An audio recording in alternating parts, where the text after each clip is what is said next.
बच्चों, आज भाषा विज्ञान कथा सत्र में प्रस्तुत है रमाकांत अग्निहोत्री का लेख। आखिर हम एक दूसरे की बात समझ कैसे लेते हैं। अलग शरीर, अलग आंखें, अलग कान और अलग दिमाग, अलग अलग अनुभव। कुत्तों की ही बात ले लो भाई।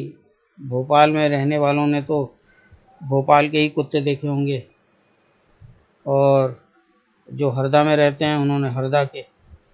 वैसे तो भोपाल और हरदा में भी अलग अलग बच्चों ने अलग अलग कुत्ते ही देखे होंगे।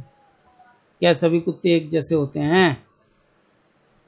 किसी न किसी रूप में होने तो चाहिए ही। कहीं तो हमें एक दूसरे की बात नहीं तो एक दूसरे की बात हम कैसे समझ पाते? तो क्या यह मान लें कि हर शब्द का एक ही अर्थ होता है और सबके दिमाग में उसकी एक ही छवि होती है, और यह छवि कभी बदलती ही नहीं? ऐसा तो संभव नहीं, क्योंकि शब्दों के अर्थ तो अक्सर बदलते रहते हैं। यह भी देखा गया है कि एक ही शब्द के अलग अलग समाजों में अलग अलग मतलब होते हैं।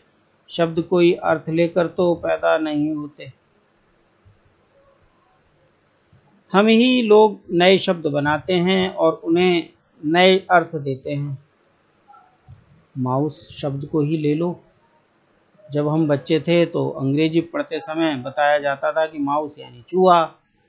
अब तो हर बच्चा माउस बोलता है, लेकिन उसका अर्थ चूहा ही हो यह जरूरी नहीं। जब हम कंप्यूटर के माउस को माउस कहते हैं तो शायद चूहे की बात सोचते भी नहीं। क्या मालूम कुछ लोग सोचते हों। जब हम कहते हैं कि धोबी का कुत्ता न घर का न घाट का, तो यहाँ कुत्ते का क्या अर्थ है? आखिर यह कौन सी बात है जो कुत्ते को बिल्ली से अलग करती है? दोनों की चार टांगे, दो कान, दो आंखें आदि हैं। हाँ, कुत्ते शायद थोड़े बड़े होते हैं, पर छोटे कुत्ते और बड़ी बिल्लियों की कोई कमी नहीं। लेकिन कुत्ता ही बिल्ली के पीछे भागता है, ना कि बिल्ली कुत्ते के पीछे। बिल्ली तो चूहे के पीछे भागती है ना।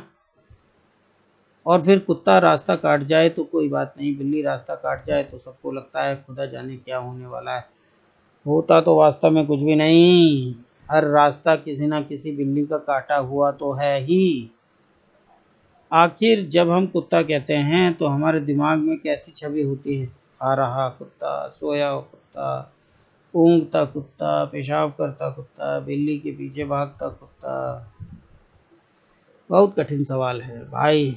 कौन जाने दिमाग में क्या क्या होता है। लेकिन एक बात तो साफ है कि कुत्ते की एक अमूर्त छवि हमारे दिमाग में होती है, जिसका कुछ हिस्सा व्यक्तिगत होता है और कुछ साझा। हर बार नया कुत्ता देखते हैं और हर बार उसे कुत्ता ही कहते हैं।